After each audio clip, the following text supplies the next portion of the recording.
Hello everybody and welcome to another episode of Tech Motoring. On today's episode we're going to be going over my 1-year review of the 2021 Ford Mustang Mach-E. So hit that subscribe button, stay tuned so you can see all my impressions of this vehicle from when I got it all the way up to now.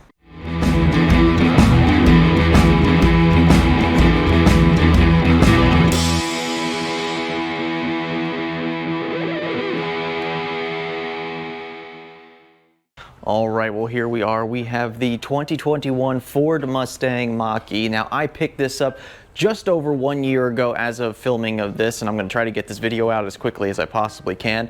So January of 2022 is actually when I took delivery of my 2021 Mustang Mach-E. It actually was built in November of 2021. That's what makes it a 2021 model. But this actually was a car that I ordered in August of 2021 and ended up taking delivery in January of 2022. So exactly 1 year now that I've owned this vehicle. Now, just so you know, this is the 2021 Mach-E Premium, as you could tell from the wheels, and this is the standard range battery. So we got the smaller battery in this version, and this is also the rear-wheel drive, not all-wheel drive. And the reason I went with this spec specifically was because I needed something that was going to be pretty efficient, because I didn't want to go with the all-wheel drive because we don't really get snow or ice here. There's really no reason for us to have all that extra stuff to tow around in the vehicle when we're really not going to be using the all-wheel drive all that much. And so I cut some costs going with the rear-wheel drive versus the all-wheel drive. I went with the standard battery because the extended battery was an extra $5,000 on top of that, and it only gets you about another 70 miles. This one's EPA rated range about 230 miles, and once again, this is the 2021 year, so the 2022, 2023, I think added a couple extra kilowatt hours of usable energy, so I think they get, oh, looks like somebody just set off an alarm. Well, that's gonna ruin this video. All right, let's wait for that alarm. Yep, there we go. There we go, they got their alarm turned off. But anyway, yeah, so the newer models got a little extra kilowatt hour of usage of their batteries, therefore they got slightly more range than the 2021 model. And there is talks about them possibly unlocking the range, or actually maybe an extra kilowatt hour or two of the gross capacity on this battery for that extra little bit of range, but nothing has been said officially, and I don't think honestly they're going to do it. But this vehicle is probably one of the most efficient specs you can get, except for the California Route 1 edition, which has like those aero wheels on it. And the reason I say that is because we gain a little bit of efficiency by not having the front motor on the front axle, just a rear axle. We also have less weight in the vehicle due to one less motor in the front and of course a smaller battery. So theoretically this is probably one of the most efficient trims you can get, once again other than the California Route 1, because if you got the bigger battery is obviously more weight, so you lose a little bit of efficiency with that. And actually the 0 to 60 in this is actually 0.1 seconds faster than the extended capacity rear-wheel drive, which is kind of interesting. But I just wanted to take a few minutes. It's going to be kind of a long video. We're also going to go for a drive in the car as well, and we're going to actually just talk about why I bought this car, what I've done to it in the 1 year that I've owned it, why I've done those things. And if you're interested in any of that stuff as well, you can do it to your own car. I mean, that's the whole idea. So let's just start with the obvious things. I haven't really done too much on the outside of the vehicle except for tinting the windows. So the back windows are factory tinted, the backs here and then the back window here. These are all factory tinted. The side windows are ceramic tinted, which I wanted to do that to keep the sun out of the vehicle, especially in the summertime, keep efficiency up as much as possible in this vehicle. I've also gone ahead and tinted, and by me I mean I took it someplace. I'm terrible at putting tint on cars, but I also got the front windshield tinted. I think that's about 50% or so, legal limit here in South Carolina, and that is ceramic tinted as well. That keeps a lot of those sun rays coming in and heating up the cabin in the middle of the summer. And here in South Carolina we do get warm weather, especially 6 to 8 months out of the year. It's pretty warm here, so we try to keep things cool as best as we can, especially when driving. on long road trips. Really, that's about it on the outside of the vehicle. We'll just take you on a tour around the vehicle real quick so you can see everything. I love the fact that they have the ponies everywhere on the car, but almost nowhere do you see it say Ford. And that's what's really kind of cool. You know, you got the badges down there, got the Mach-E badge down there. The only place it says Ford on this whole car is right up there. Right up on the windshield there. It's the only place you see it, even on the front of the vehicle. They replaced that really obnoxious Ford badge with the pony, which looks really, really good in my opinion. Right here we have it charging up, so I got it charging up right now because we're going to be going out for a drive in a little bit, so I figured why not just give it a little bit of a high charge and take it out for a ride. This is the door here for the charging. Now this is one of the things I kind of dislike the most about the car, because when you're pulling up to a charging station, for example Electrify America, you're pulling into the station like this, and you know, you now have a cable hanging off the front and coming around this way so you could plug it in. Really, this is a terrible location for chargers in my opinion. I really feel like they need to put these things either on the very front of the car or do it like Tesla does, speaking of which, put it on the back corner, just like a gas cap on a car. And really that should be standardized to, you know, driver's side or whatever should be standard. That's why Tesla does it all the same on all their vehicles, because they just know that if you keep everything the same, everything works a lot easier and everything will just happen to be better when you go to a charging station. The experience is better, everything just works out better. But other than that, we have the charging symbols here. Tells you roughly what your percentage is in 20% intervals. So right now you see it's charging on the last interval here. We'll get you a little closer. And that basically means it's between 80 and 100%. And once it hits 100%, that'll just all glow blue, and that's it. Now, this is a weird door. It's not an electronic door, it's a manual door. And you do have to push it to close it, and you have to push it again to open it, and it's spring-loaded, as you can see. And this thing's great, except I've had this door open automatically on me twice now, just parked. When the car is just sitting there parked, this door will just bloop and flip open. And I verified that it wasn't somebody actually doing it, because once it was in my garage, the other time it was in my driveway, and my camera picked up the door just whoop, opening by itself, which was very, very weird. So yeah, that was something that was kind of a put off for me, is that just how, I don't know, how chintzy this door mechanism seems. Not a big fan of that whatsoever. Big fan I am of this here is these wheels. I really do like these wheels. I think they're great, black accented with the, well, I wouldn't call that chrome, I guess more like a silver front face of them, which is really cool. Size of the rotors in this thing is huge, even the calipers. Love the fact that they put big beefy calipers and rotors on the front of this vehicle, even though this is just basically the base performance that you can get. Rear wheel drive, once again, and you know, the small battery, not that that really changes the performance, but and they still put giant calipers and giant rotors on this thing, which is good. And this is the back ones here, which are, I would say, are pretty typical sized, nothing special. Excuse the car being dirty, I really have got to get this thing washed. But yeah, so that's basically the outside of the vehicle. Foldable mirrors, which is really cool, and a lot of nice features on this car. So here's one feature that a lot of people, I think, lost in the later models. I think they pulled that out, and correct me if I'm wrong in the comments, but I'm pretty sure that that kick to open the liftgate is no longer there. I'm pretty sure it's gone now. But yeah, you can correct me in the comments if I'm wrong, but that's a feature that I have on this car, which I really like. We have the back cargo area here, which is pretty spacious. It's not as big as my old Mazda CX-5 that I used to have, which is what I traded in to buy this car. But you know what? It makes up for it for having the trunk up front, or the frunk, excuse me, or whatever you want to call it. And, you know, we do have a slight bit of underfloor storage here. Let me just take these hooks off. And, you know, you do get a little bit of underfloor storage here, which is nice. As you can see, we keep some of our shopping bags back here. We have the charging cable that comes with the vehicle, which is really nice. And then, you know, just some other things that I throw back here to keep. And actually, one of the things I do keep back here, which is always good to have, is this right here. This is the shock flow Tesla to J1772 adapter, 48 amps. So that works on pretty much most of the Tesla level 2 destination chargers that you come across. Always good to keep in your vehicle if you have a J1772 vehicle. Highly recommend it. And yeah, definitely something that's going to be needed more in the future as we continue to expand the Tesla destination network, and possibly one day we'll even need adapters for the Tesla superchargers. Who knows?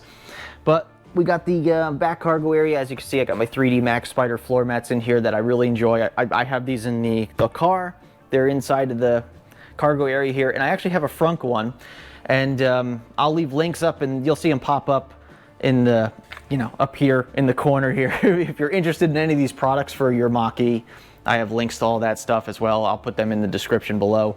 But yeah, just some things that I've done into the interior of your car. I've also done these AOSK interior liners here just to kind of give a little more protection to the plastic areas, and also give it a little bit more coolness. And obviously we're just going to keep adding more ponies to the vehicle as we as we own it. So we got this silly cover here, the cargo cover, which is, it works okay, but I mean, this thing gets popped off every once in a while if you put something that's too high in here.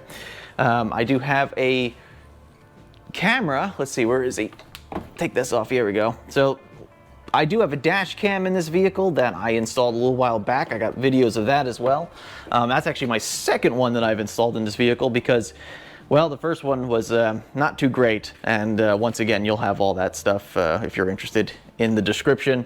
But that's the cargo area. That's pretty much all I've done with that. Let's just move over to the back seat now. Once again, auto lift gate and auto close gate, which is really nice. Auto folding mirrors, obviously, as you saw. Open a door and they open. Really cool. The back doors, really, really neat. You push the button, the door pops out with these little poppers, and the door just opens, and you just pull it open with your hands. And actually, what's something that's really cool about this is that when you do this, the door opens, but you can't actually close it again. So if somebody was to do this, you couldn't close the door on their hand, which is really nice. Not until you open it, you'll hear a little bit of a, which is the popper retracting, which is this thing right here. So that holds the door open until you pull it open, and then it retracts back into the door. Pretty neat idea. Have less door handles on the vehicle, obviously. Better efficiency as well. So this is the back seat. Really nice interior that they put in these vehicles. I guess this is like what they call like the vegan leather version of you know, leather. Holds up pretty well. I haven't had any issues. The back seat barely gets used, so probably a bad example. We have in the rear here, we have the dual vents in the back, so this way your passengers back here get some sort of, you know, ventilation, heat, air conditioning, whatever. USB-C, USB-A down in the console, which is very, very nice. That's about it for the back seat though. A couple of these pockets behind the front seats here. And then of course, you know, I've added a little bit more of those AOSK interior liners back here as well. But overall, that's about it for the back seat. Of course, you get a good look at this roof here, which is absolutely amazing. A lot of manufacturers nowadays, as you know, are going for these glass roofs, which is pretty interesting. And yeah, who would have thought that glass roofs would have become a thing? Of course, once again, that's the company that really started the glass roof trend and kind of kept it going for all these years. And it finally took a while, but everybody started following suit. Close that door up. Let's jump into the driver's seat real quick. Just take a look at how everything looks. Pretty standard as far as a Ford vehicle goes. It has all the Ford beeps and bloops that you would normally get with any other Ford. Even Lincoln has the very similar sounds. All the controls are on the door here. You do have your 4-window controllers. You got your mirror controllers here. You know, your child lock button. You got your door lock buttons here with your 1, 2, 3 presets, so you can have up to 3 drivers with this vehicle. Of course, you also get a key, a physical key. I actually got 2 physical keys. If you're a Mach-E owner and you picked up your Mach-E at the dealership, let me know how many keys you got with your car. I got 2, which I hear a lot of people said they just got 1, because you can also use your phone as a key, which is kind of what they want you to do, similar to how Tesla does it. Except I will admit that Tesla does it perfectly. Ford, not so much. They're getting there, but it still has some issues with it, and you know, not thrilled with it. But this is pretty much, here is the door eject. So it's not an electronic door eject like in the Teslas. They are a manual eject. It's kind of weird. Here, let me show you real quick. Pull on it, and it does an electronic like release of the door. It's kind of weird. But yeah, it's still like a manual pull, which is kind of interesting. So it like, yeah. So it manually unlatches the door, but then it electronically pushes the door away ever so slightly. Interesting. Anyway, interior of the vehicle here. Pretty standard, I would say, for a lot of vehicles. You do get the binnacle dash here behind the steering wheel, which is really kind of nice. You do also get your big screen in the center, which is really cool. We'll go over all that in a little bit. In fact, let me just start the car and we'll just take a look at it now. You can see the boot up procedure for the binnacle. It's obviously yelling at me to unplug it first. And then we have the screen starting up here. Sorry for the refresh rate. I'm sure you're seeing some weird things with the screen, but everything is fine from my perspective. But yeah, so we have pretty interesting. Now I'm on the early access program, so if any of this looks really weird, like I don't have that in my car, yeah, I'm part of the early access program, which is why I have that. But yeah, screen is great. It's angled properly. It doesn't really get a bad glare. It's very easy to manipulate while you're driving, which is good, especially when you need to change your calculations on your routes and whatnot.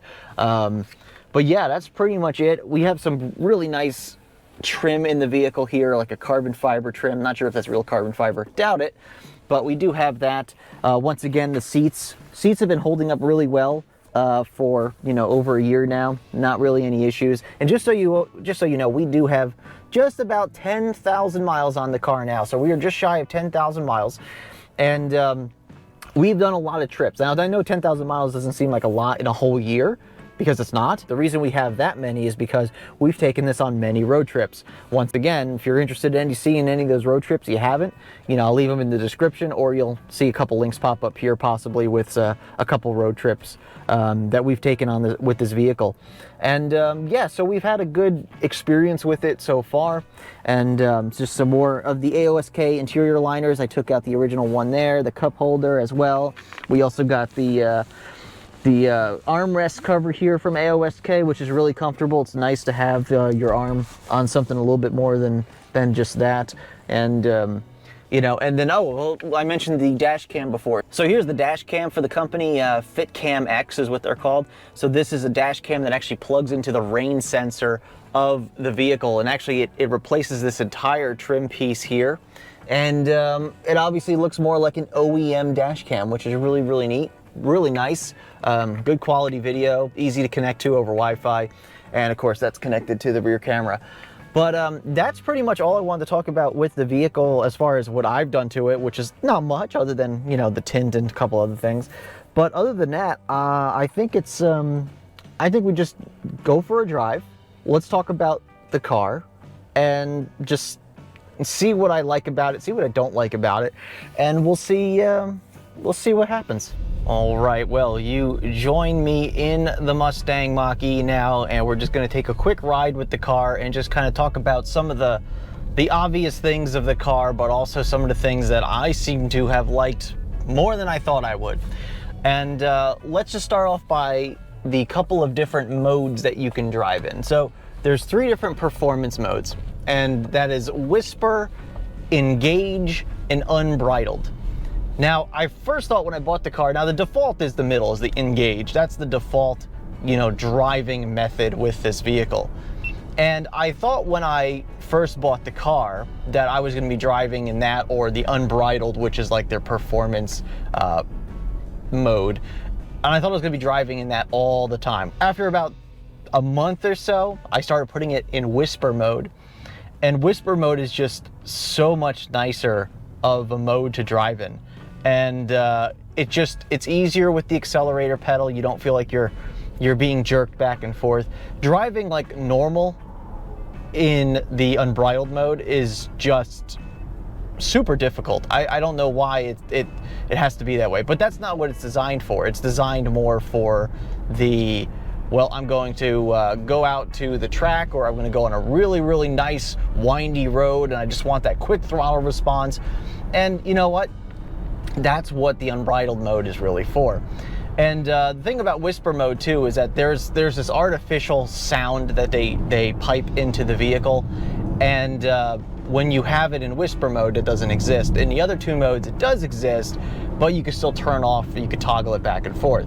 So like I could toggle it in engage, and I can have that really obnoxious sound, but I don't have it on right now, so we're not gonna hear it. So I'm gonna get on the highway, and I'm gonna talk about one of my other favorite features of this car, but it's also one of the features I feel like is lacking in this vehicle too, which is the Ford BlueCruise, which is basically their lane centering. And then when you're on properly mapped highways, you get a feature called, let's just get ahead of this guy here. And when you're on properly mapped highways, you also get this hands-free, BlueCruise hands-free mode, which is actually very nice. And so all we do to enable that is we basically just hit the cruise control button on the steering wheel, just like most cars have. We hit that, immediately it just goes straight into BlueCruise is on. Now that we're on the highway, we can actually set the speed limit.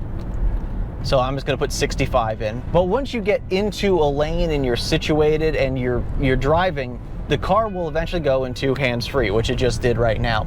And this mode is really good. I mean, when they say hands-free, they really mean hands-free. Like you could take your hands off the wheel, let the car do its thing. It does have eye tracking, so it does basically, you know, make sure that you're watching the road. Because if you take your head off the road for just a couple seconds, like so, I'm still looking at the road, but it's gonna eventually notice that I'm not staring at the road right now. And there it goes. So it takes a couple seconds, but eventually it'll start yelling at you to watch the road, watch the road. And this system is very, very confident. I mean, it's really good. And I do enjoy this. Like I said, we've taken this on long road trips. I've taken this all the way up to Virginia twice. We've taken this out to the mountains of Tennessee. We've even gone all the way down to Orlando with this vehicle.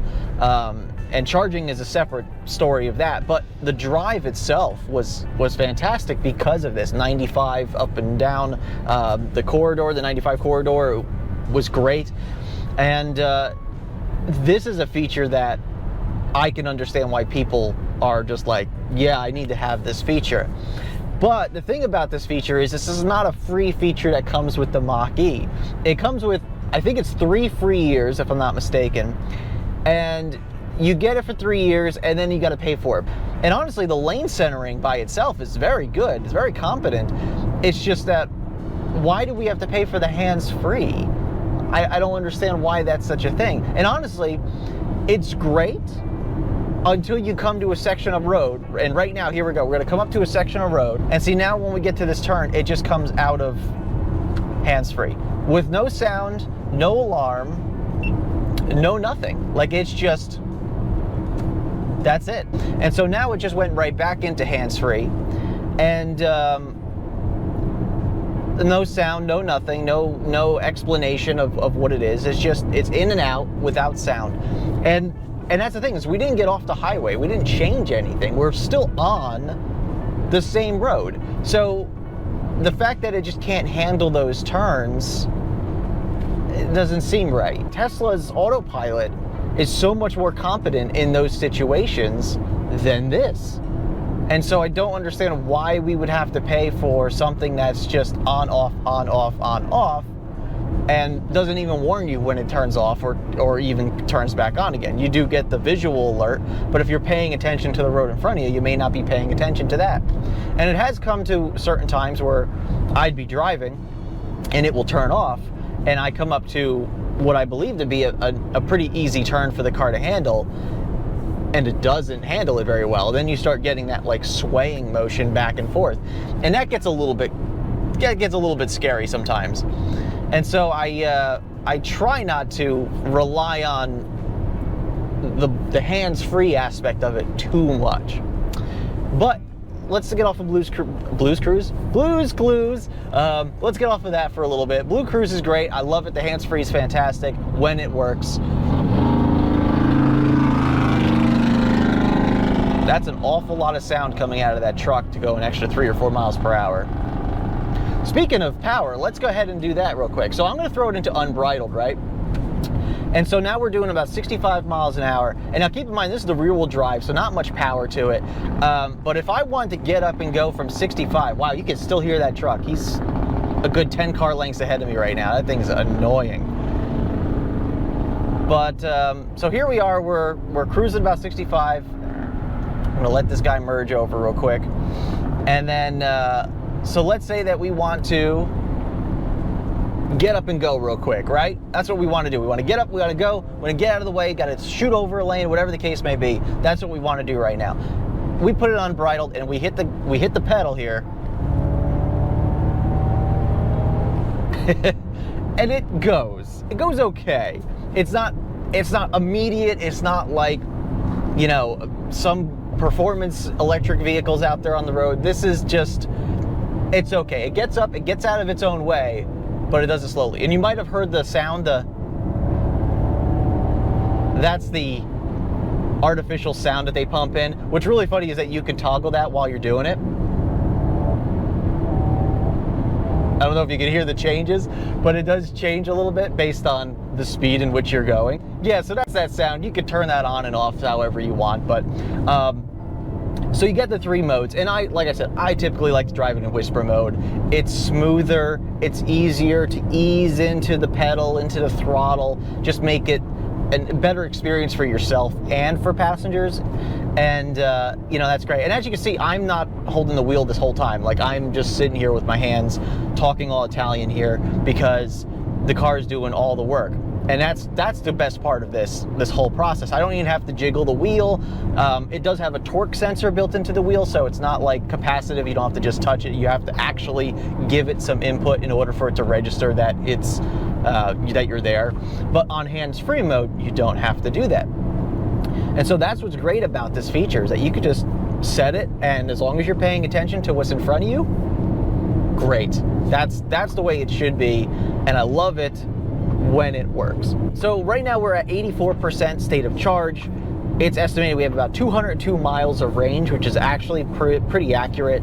Now this car, even though the EP rated range is about 230 something, it can do 230 something pretty easily. And I would say you could probably get pretty close to that doing highway speed, 65, 70. You could probably get over 200 miles. Okay, now the BlueCruise just turned off, hands-free just turned off. It's still lane centering, but it's no longer in hands-free, so now it's gonna want some input from me.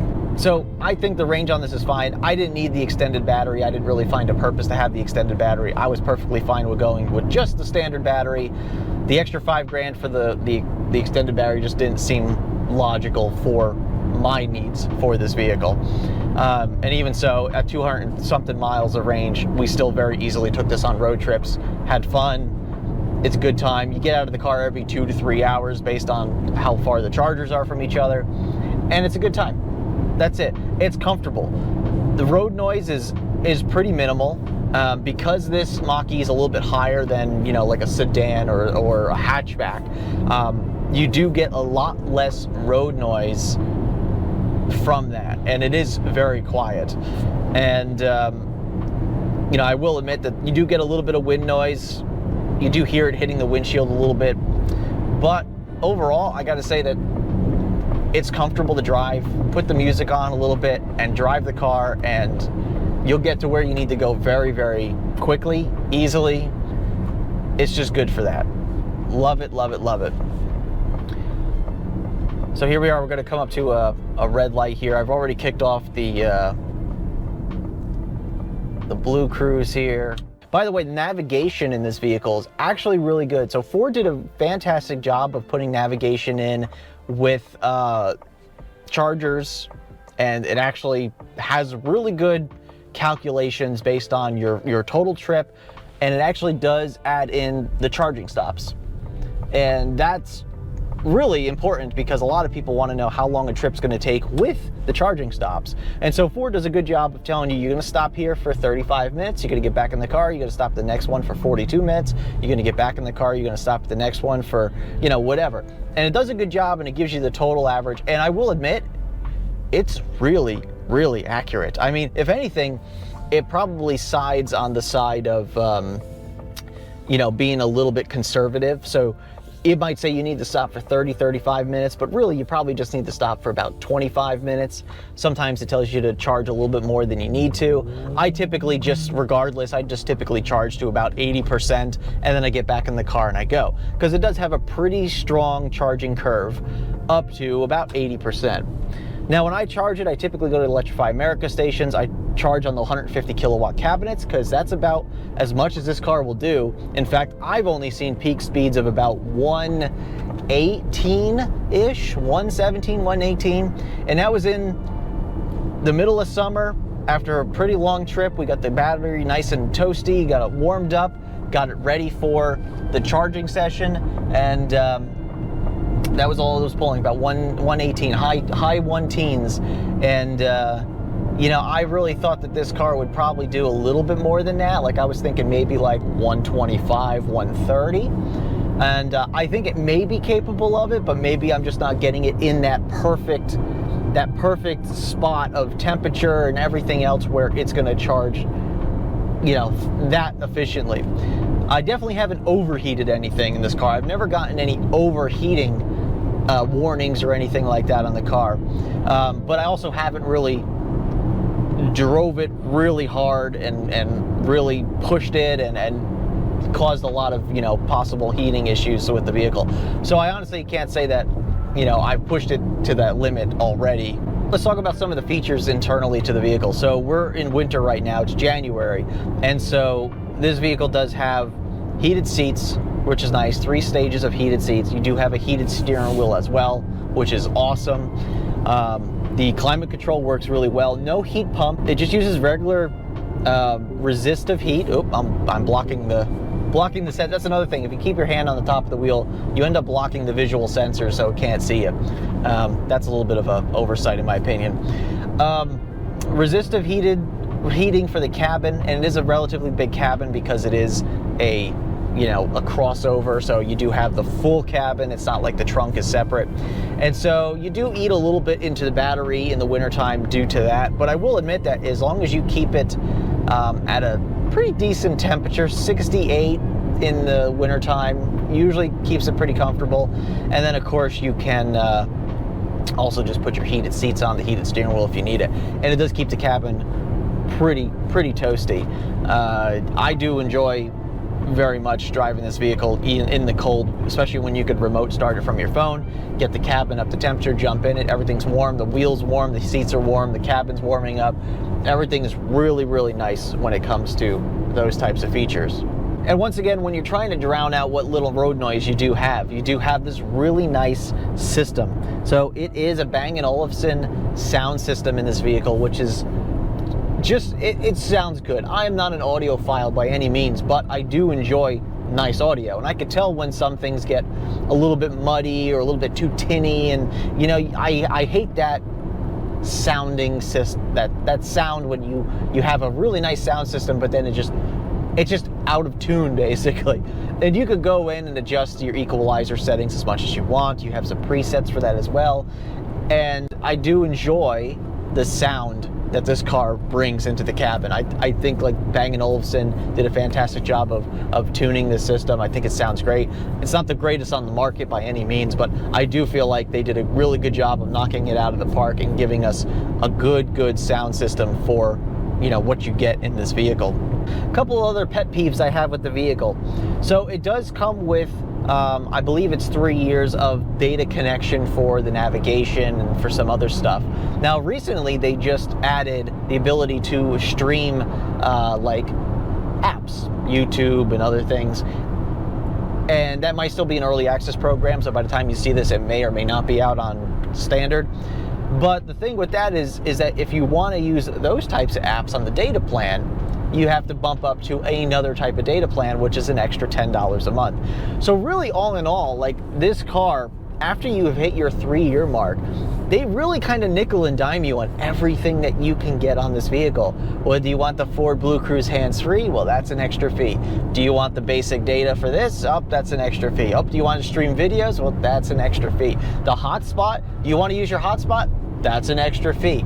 There's always these little extra fees for for all these extra little features. So even though it seems like you get a lot for, you know, what you have, unfortunately, there's not all those features. They just recently added Alexa into the vehicle as well.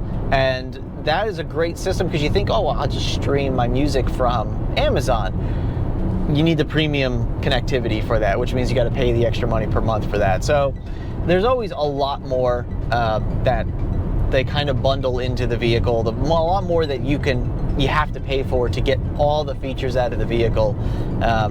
But, you know, at least they don't charge you a subscription for the heated seats. Really, what more can I talk about this vehicle? I mean, it's been a whole year we've had this car. It's been a great experience. It's been a great road tripper. I haven't had really any issues with it whatsoever. Other than charging publicly, which is not Ford's issue. That's Electrify America primarily. They're just way behind on trying to keep this stuff updated and keep it ready to go for everybody that needs it. When you get to the charger, you expect the chargers to work, and unfortunately that is still not the case in a lot of parts of America. I know specifically here in the Southeast corridor, we have a lot of issues with the Electrify America stations. I know they're in the process of changing them out right now, but I mean, who knows how long that's going to take. That's thousands of charging cabinets that need to be swapped out. But yeah, I don't know. We'll have to wait and see how that all plays out. Oh, you know what I wanted to bring up? Let's talk a little bit about the lane centering real quick. Now, the lane centering works really well on the highway. I do have some weird issues with it when I'm on just basic side roads and whatnot.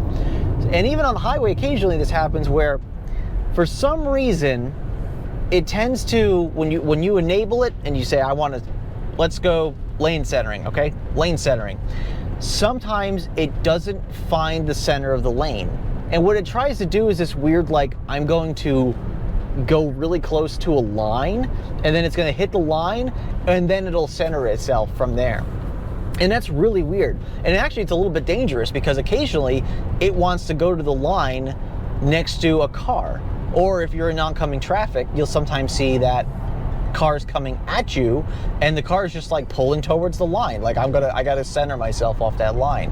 And I always find that really weird that would be even remotely acceptable, because it's a little bit weird where you'd just be sitting here and all of a sudden the wheel just starts going this way to center itself.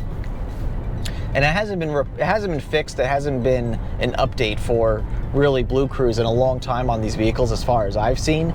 So I'm not really seeing any improvements to the BlueCruise at all, basically, since I've owned this car. It's pretty much been exactly the same since I've owned it.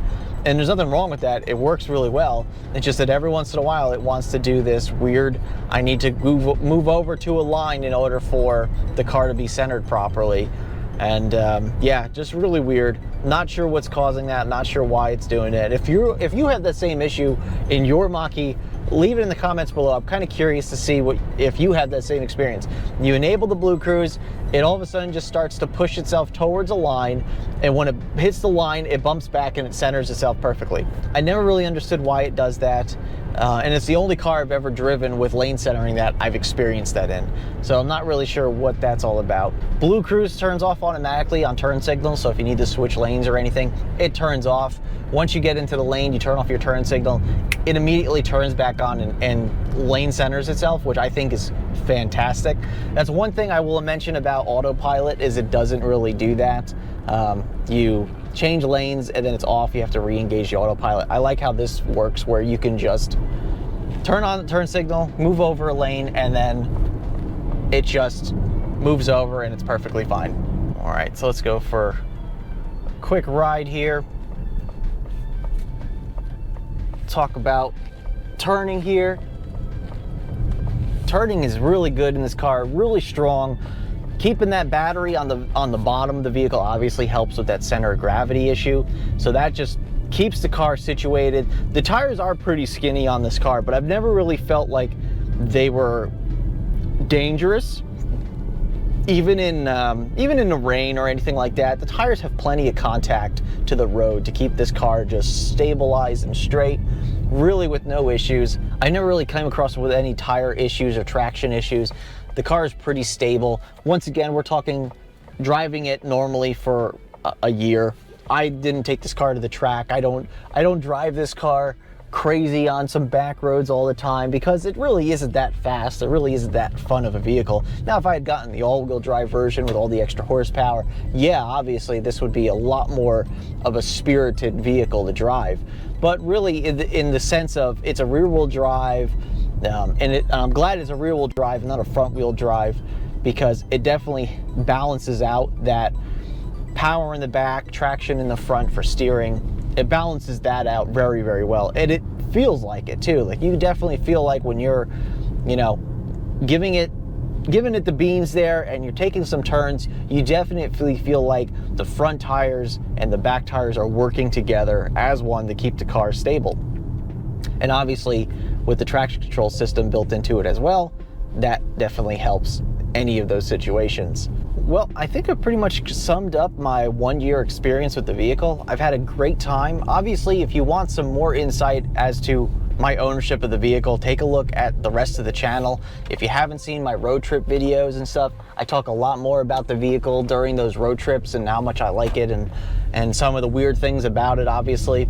So take a look at some of those videos. Of course, feel free to drop any questions in the comments below. I'll love to answer them for you if you have any. I'm sure I missed a bunch of things that I would like to talk about. I just forgot. But if you have any questions of your own, just drop them down in the comments below, and I will love to answer those for you. And you know, I hope you enjoyed this video, and if you did, let me know. Just give it a thumbs up if you liked the video. I'm always curious about the different types of videos to do with my vehicles and what people like to see. This is kind of just a, you know, this is my car, I bought it for A and I drive it, and this is what I do with it, and this is what I love about it, this is what I not so love about it. And so I'm always curious to see what people think about these videos as well. All right, everybody, well, we're finishing up this road trip, and I'm finishing up all my thoughts here. So let's see, 1 year with the Mustang Mach-E, what do I think? Well, I think it's a great vehicle. I think it has a lot of fantastic features that a lot of people would just love to have in a car, let alone an EV.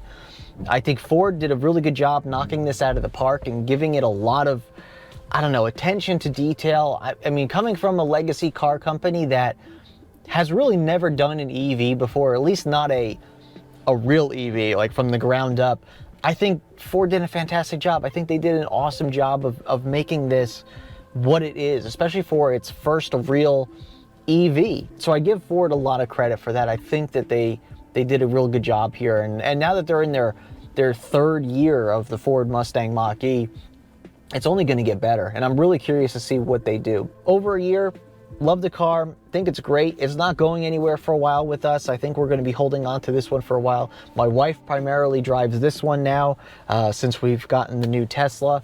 And yeah, so this one will be sticking around for a while. But let me hear what you think. If you're a Ford Mustang Mach-E owner, put it in the comments. Let me know what you think of it, how long you've had it for, what year you have too. I'm just curious to see what other features you may or may not have with it. And yeah, I'm always curious to see what other Mach-E enthusiasts are like with their vehicles and what's different between what I use it for, what they use it for, and how the experience is. But overall, I gotta say, I'm pretty impressed with it. I do enjoy it. And that's that. Well, anyway, I'd like to thank you very much again for watching today's episode. Please hit the thumbs up below, the like button. Subscribe to the channel if you haven't already. So if you're a Mach-E enthusiast, a Mach-E owner, just hit the subscribe button, because I got a lot of stuff on this channel. Like I said, I'm going to put in the link in the description below a lot of links to other videos I've done with the Mach-E, a couple road trip videos, and I'll even put in some accessories, some of the accessories that you saw throughout this video. I'll put those in there if you're interested as well. Don't forget to check us out on all our social media accounts. They'll all be linked down in our description below. I'd like to thank you very much again for watching today's episode. And remember, welcome to the future. Welcome to Tech Motoring. And we'll see you on the next episode.